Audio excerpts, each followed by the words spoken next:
going on, everybody? This is DJ Verrett, the host of Ride With Us, and today I got a fantastic guest, and you're going to be amazed by this show. So first of all, I want to thank you, Michael, for being here. Can you first tell us a little bit about yourself today and why you're here? Yes, my name is Michael Stevens, and I'm here to give you some background on who I am and what we do here. All right, I got a couple of questions for you, brother. You know, what was early life like for you before you made the change? Oh, well, look, man, I was a member of the neighborhood fraternity, a gang member for over 40 years. Grew up right in the hood, right there inside in the lower west side of South Central Los Angeles. Man was out there selling dope, guns, the whole get out. What were some of your early challenges and influences when you was a youngster? You know, look, I had a homeboy a long time ago, man. He was like our first hero in the neighborhood. He was a pimp. His name was the Great Mac and Ed. Mac and Ed. He was the first one that had a Cadillac. We saw the Cadillac. He had the bull horns on the Cadillac, the whole get out. And everybody wanted to be like him. You know, so he was one of my first influences in the neighborhood on somebody that was actually what we considered a ghetto entrepreneur. Okay, all right. You know, everybody had them influences like that. You know, it's like what Melly Mel said, you know, in the song called The Message, you know. Yes, indeed. Yeah, so, and you see pimps and players and you want to grow up to be just like them. Exactly. Yeah, exactly. All right. Now, when you look back, what do you feel are the factors that led you to that life? Well, look, man.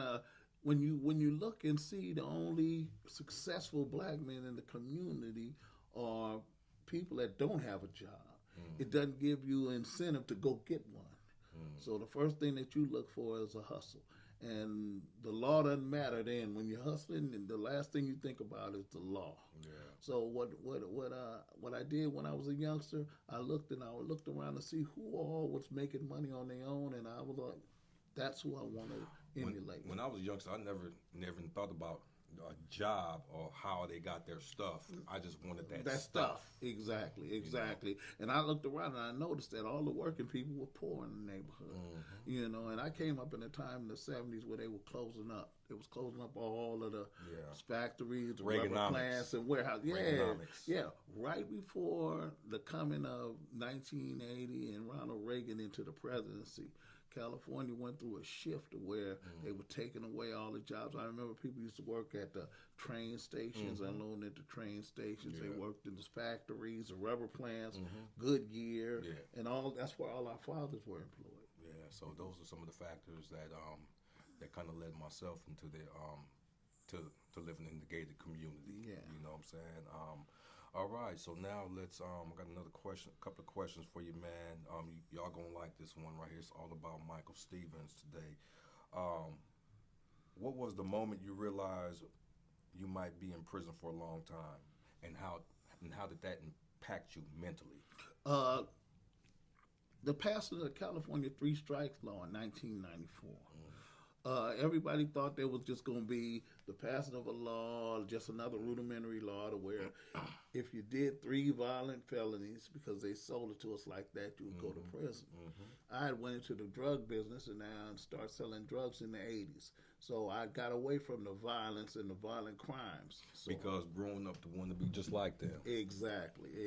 So they always said, man, look, you can do more, man, with this in your hand and a gun. I'm gonna ride with us. Yeah, exactly. You know, exactly. They say you can do more with this than a gun. It's like, but when you put this in your hand, meaning the drugs, like now you become a victim. You become a business. Now it's about the mentality and preparing for this lifestyle emotionally and mentally. And some of us grew up seeing that at a young age, so we weren't mentally or spiritually prepared for the consequences. That's right. And when the consequences came, they came like a big old snowball rolling down the hill. They came and smashed us all. You ever been in juvenile hall? Was in juvenile hall before. Now, what was it like getting out of juvenile hall for the first time? When I got out of juvenile hall for the first time, I thought, well, I made it. I made it. I'm like, so this ain't nothing. Is this the most they can do to me? Yeah.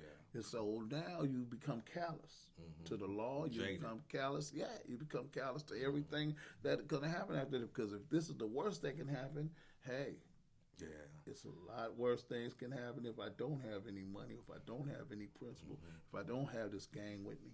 Yeah. A lot worse things can happen. Yeah, see, a lot of us don't think about that part right there. You know, it's like, come on, homie, ride with us, ride with us. But, you know, when I ride with you, it's going to be a different consequence because what am I riding for? Exactly. And where are we riding to? And what we're riding to do. You know, so now we've talked about a little bit of stuff, man, but it's some stuff that these youngsters just don't understand is when you get hit with that big number. Yeah, now see, leading up to the big number, I'd had 89 arrests. I'd had 89 arrests. I'd been to trial 12 times, and I lost in trial 4 times. So I was batting 33%. And at 33% at that time, again, had me 7 years, I think 7 years and 9 months altogether in prison from the 4 convictions. But then they passed the California 3-strike law in 1994. Now this is the part where we want these youngsters to really understand is that once you reach this thing called adulthood for these serious offenses, mama can't save you. Mama can't save you, daddy can't save you, grandma can't come down there and pray for you. None of that can happen for you. No. You know, and the first thing they do is they make sure that you build up a big enough resume. Yes. And one of the most important factors is, especially that young people that look like us, the ones that came after us, is that when they catch that case, they got that court-appointed attorney. Yeah, public pretender, that's what we call them. Because all he's looking to do is make a deal. Once they get you on paper, that's it. Once they get you on paper, that's it. So you're struggling to eat, you know, doing all this stuff, but once you catch that case, you got that court-appointed attorney. And now it's a whole different struggle. And they didn't got your best interest. No, the only thing they're trying to do is cut a deal. They have you and maybe 17, 18 other clients that they have to see that day in court. So when they come, they're not looking for your best interest or you at heart. You just another number. You just another number. And if they can make a good enough deal, then that's what they're looking at. They don't care about the impact it's going to have on your life. Exactly. They're just looking to cut a deal. Now, it's being held responsible for the behavior and the offenses, right? But sometimes, man, some of these sentences don't equate. Some of these crimes don't equate to sentence. You know, I know this one youngster, man, got 14 years for stealing a cell phone from T-Mobile. Man, look, I was in there with a guy that got 25 to life for accidentally stealing a pair of socks. Yeah. A pair of socks. His name was Tony. Yeah. Tony Curtis. Yeah. Had the same name as my father. And he was in there for stealing a pair of socks from the Nationals. And they put the socks in his bag by accident. He was leaving. They said, you didn't pay for them. And this doesn't happen to a lot of other people. It happens to the poor, the lower education. It doesn't happen to, the moms in Beverly Hills that's an actual thief, exactly, stealing Chanel perfume from the Beverly Center. Yeah. But let's talk about what was one of the biggest lessons that you learned while you was incarcerated. One of the biggest lessons I learned while I was incarcerated. A lot of youngsters got to understand this: absence does not make the heart grow fonder. The longer you gone, the more you disappear from the thought processes and the thought patterns of your people. And the more isolated and disenfranchised you become. Especially during these holidays. Especially during these holidays. So that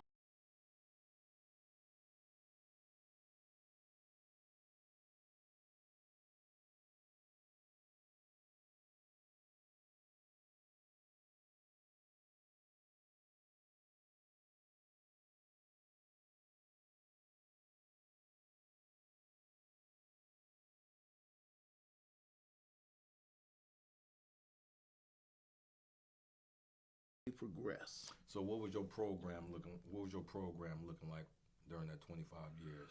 Well, look, the first thing when I got to 25 years, I was thinking, man, now what? I actually got 39 years of life. I got 39 years of life on a non-violent, non-serious crime. You had children? I got a son. Had a son. My son was 11 years old when I went in. When I came out, my grandson was 11 years old. Say that one more time. When I went to prison, when I went into those gates, my son was 11 years old.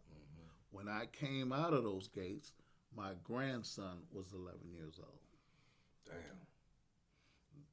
What was it like, share, with everybody of raising your son in the visiting room? Man, look, the one of the things that was the most embarrassing thing that I had, and I thank God that it was trying not to have him come. And you always think of that. I want to see my child. I want to see my child, but you don't want your child to see you in that condition. To where now you at the whims of people that are looking to destroy any remnants you have of a relationship with your family. Yeah, because my sisters, when I did that 17, they were 13 and 9.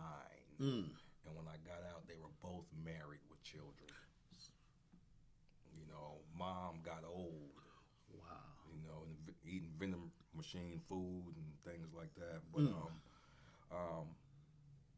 talk about we did the time, we got convicted. We have a history, and now you're doing this bit now. It's like, what were some of the points that made you or you felt compelled to? I can't continue to live like this. Well, one of them was a riot. It really began with a riot to where a young Puerto Rican guy was killed on the yard. This dude he wasn't even 25 years old, in prison and just started his sentence. A riot happened and police start shooting. And when they shoot in prison, everybody say, well, they shooting pellets and block guns. And that's inside. When it's a riot on the outside, they shooting a Mini 14. Shooting them live rounds. And then they shooting live rounds and hit him in the head.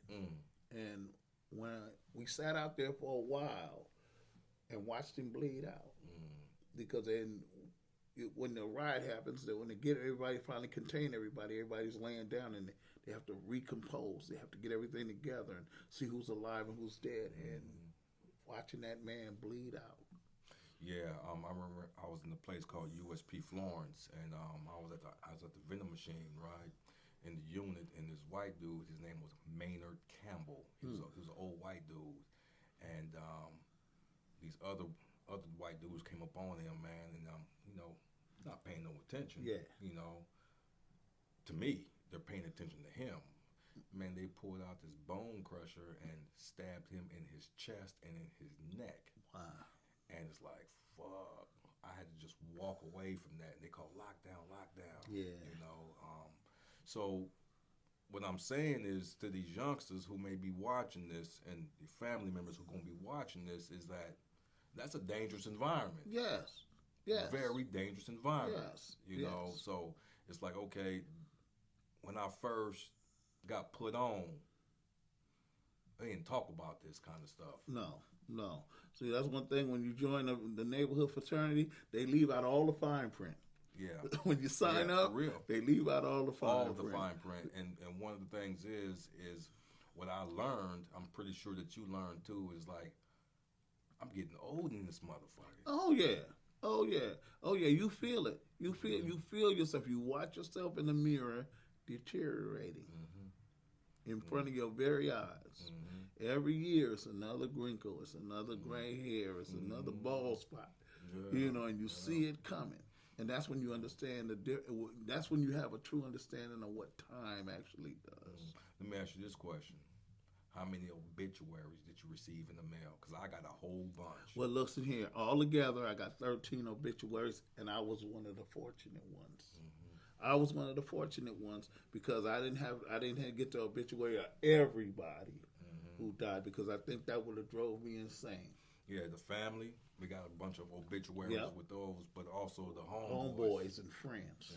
Yeah, I had some that died, and I didn't get their obituary, and I'm in prison 10 years before I find out that he died 2004. It's 2015 now, and I'm like, he died in 2004. Yeah, you just now hearing? Yeah, I'm just now hearing about it. Now, yeah. So all this stuff is some real talk. This is real penitentiary talk. This is real re-entry talk. Yeah. So now I understand that you went to college up in that joint. Oh yeah. See, and that's when the change began. When I saw that young man bleed out, and then they said, and this is what really made me start going to college. I saw him bleed out on the yard. And then they went into a cell. In the cell, he said, I was like, well, listen, man, somebody get at his people and let his people know what happened to him. And the cellie came and he said, now I got to talk to you when we go to he came out to the shower and said, hey man, I can't get at his people. Like, why? Like, I don't know how to write.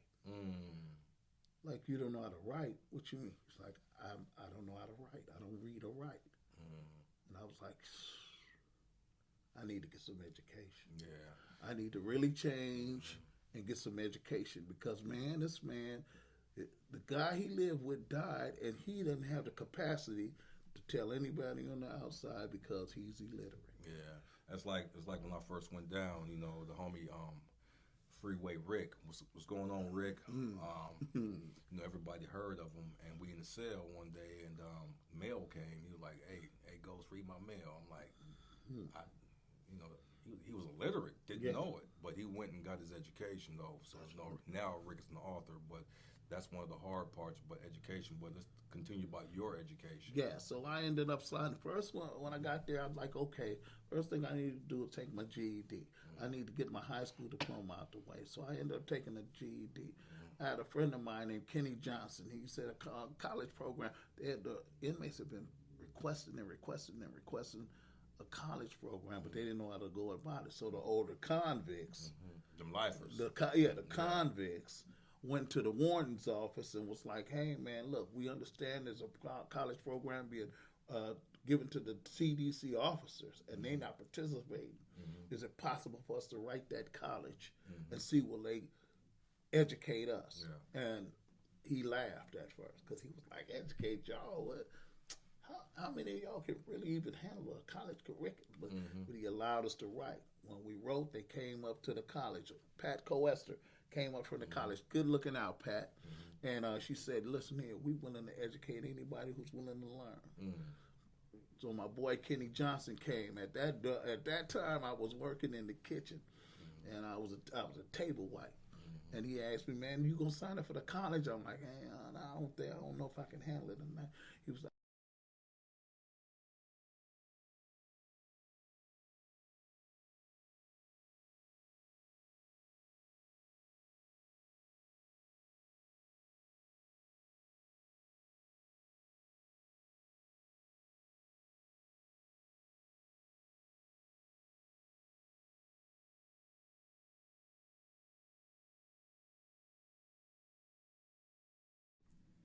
from there, I spent 20 years in college and got 10 degrees.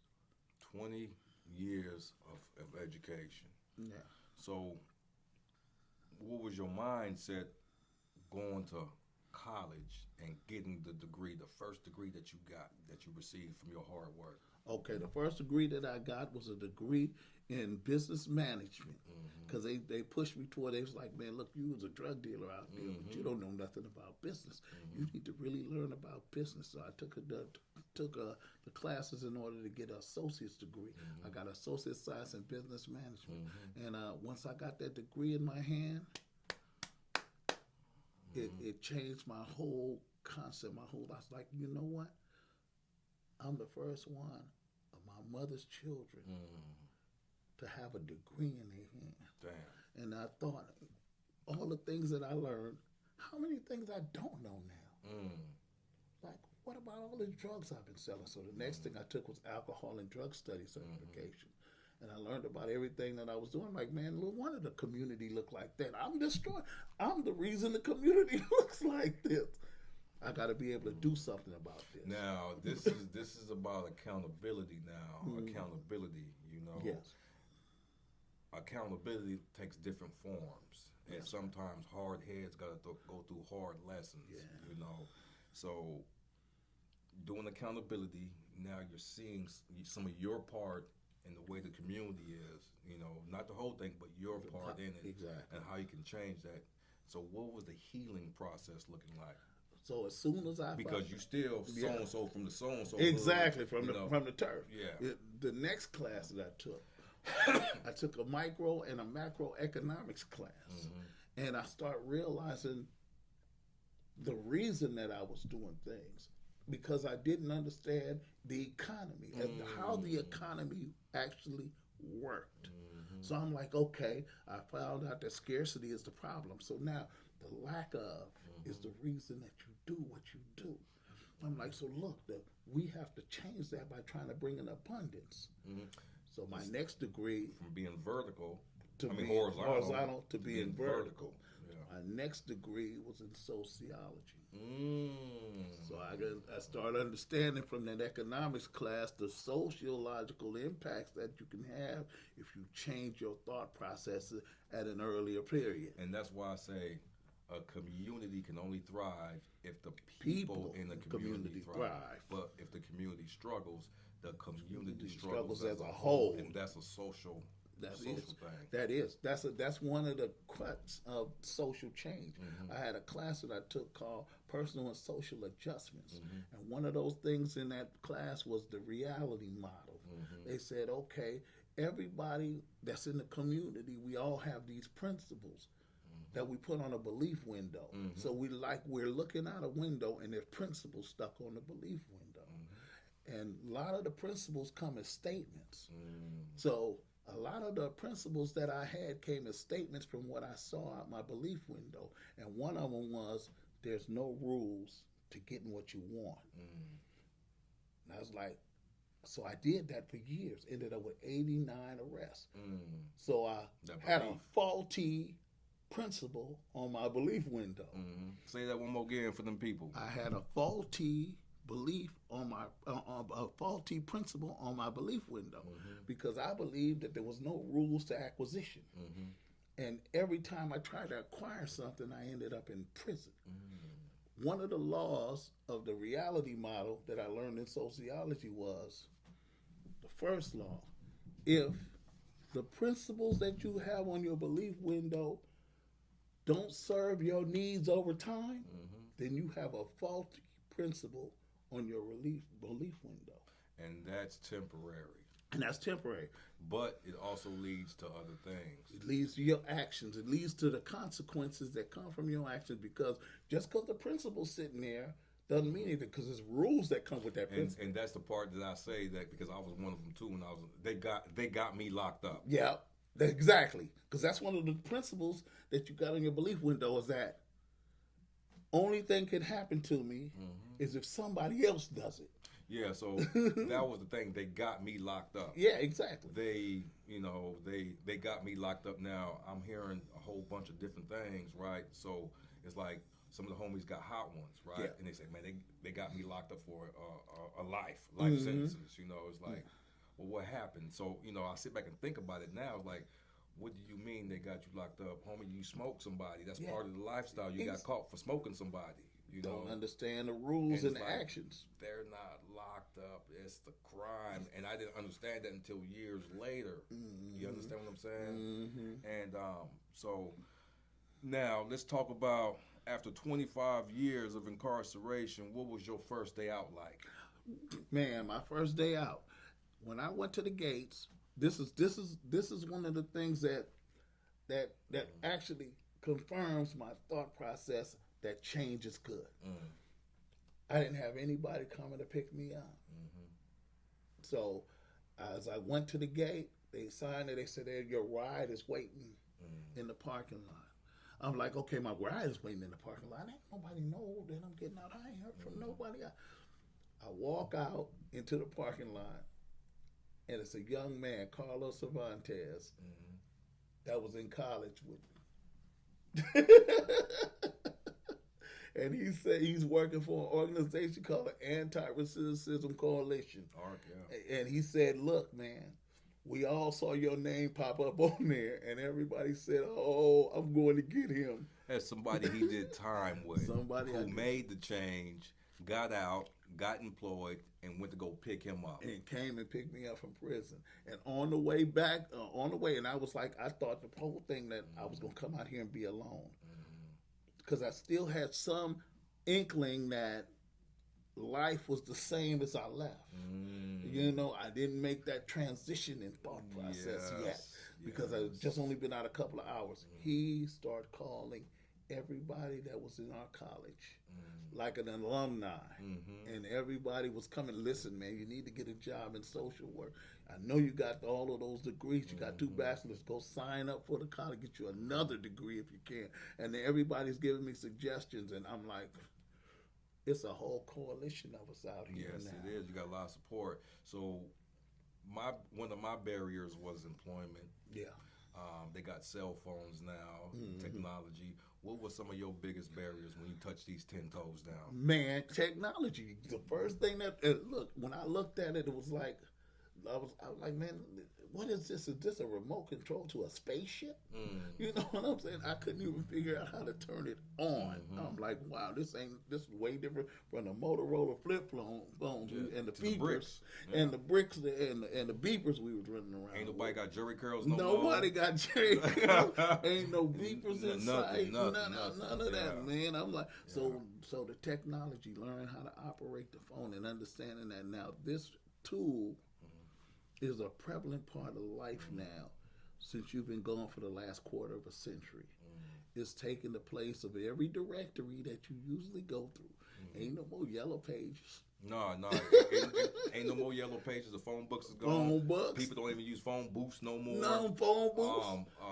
Look. On TV gone, select TV, all that stuff. the VHS, yeah, CDs is gone, all that, all this stuff. So everything. So I'm like, I'm really a caveman. I'm coming out and I'm a caveman. Rip Van Winkle. I'm Fred Flintstone in the Jetsons. Yeah. You know? Yeah. So I'm looking around, and one peculiar thing I always tell people: I came in my first night out.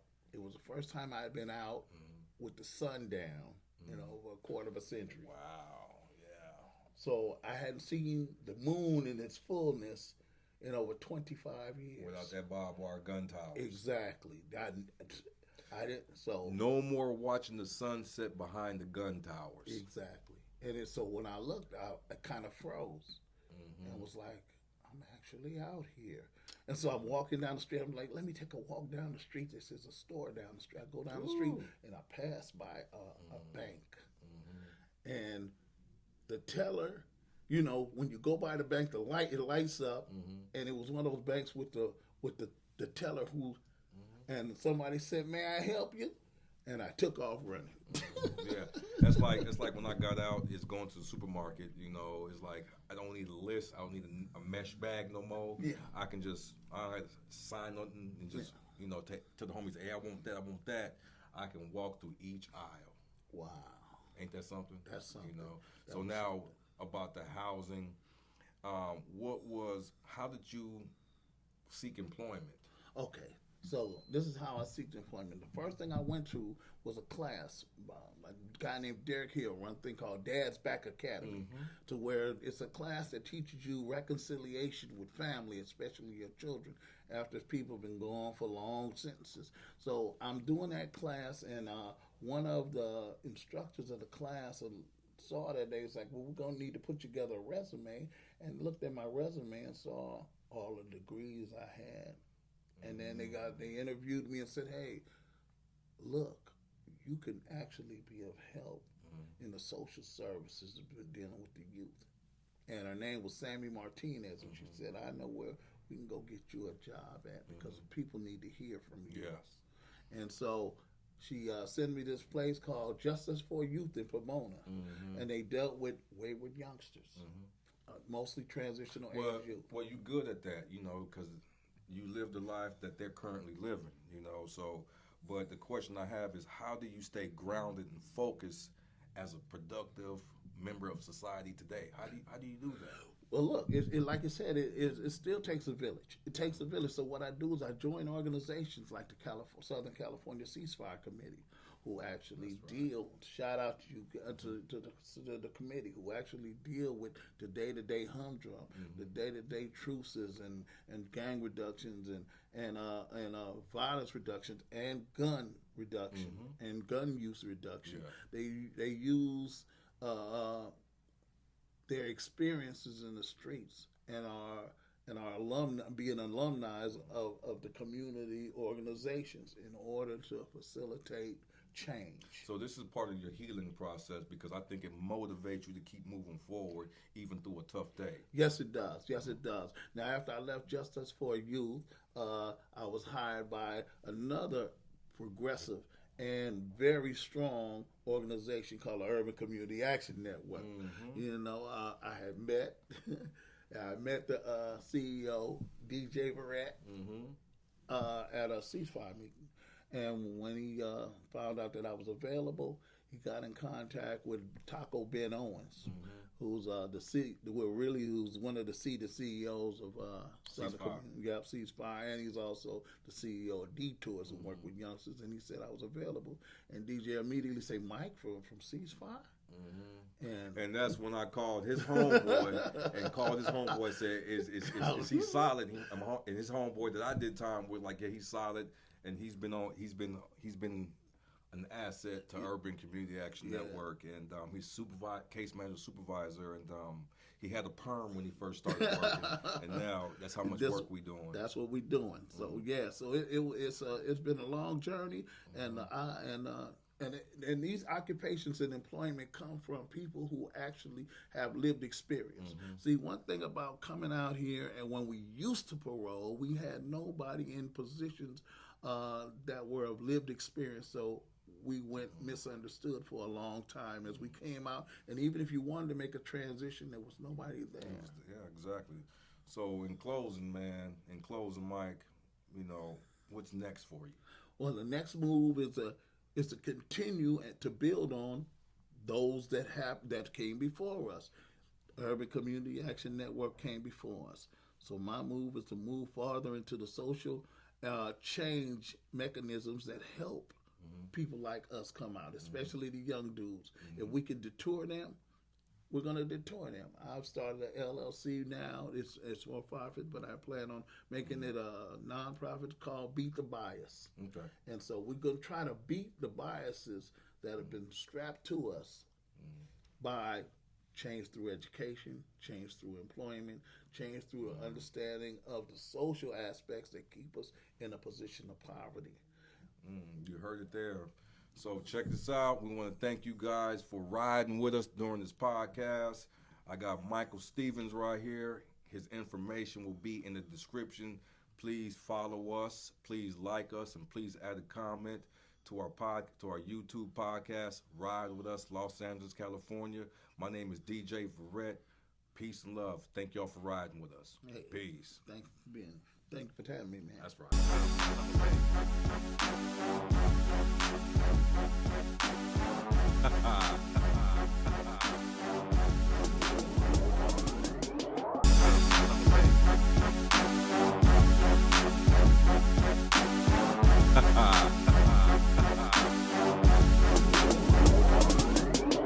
I'll make it hot, boy. How high can you make it jump? You make it hot, girl. How high can you make it jump? You know it's hot when you stop and make it pop lock. Rip riding top notch on these hot blocks.